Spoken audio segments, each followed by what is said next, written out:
Let's say I put you, Joshua, into a time machine now, and I bring Okay. you back in time to Georgia Tech. Let's Yeah. say you're in one of those classes. You're now with your co-founder at the time. And brainstorming about a world in which you could bring a company of your own to market.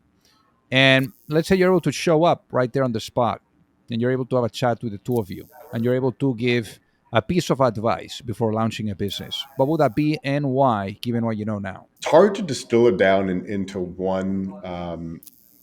Hard to distill it into one piece of advice, but I think if it was anything, I would say ultimately the success of companies is dependent on the team, and I think that's probably the biggest learning I've had over the 20 years is how do you figure out if someone's going to be a good fit for your startup or not.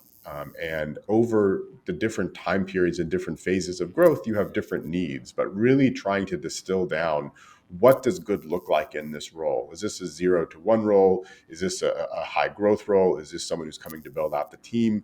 Is this a role where you can take a flyer on someone who maybe hasn't done it before and hope they figure it out? Or is this a role in a time where you need someone who's done this 10 times and they're going to come in on day one and know what's going on?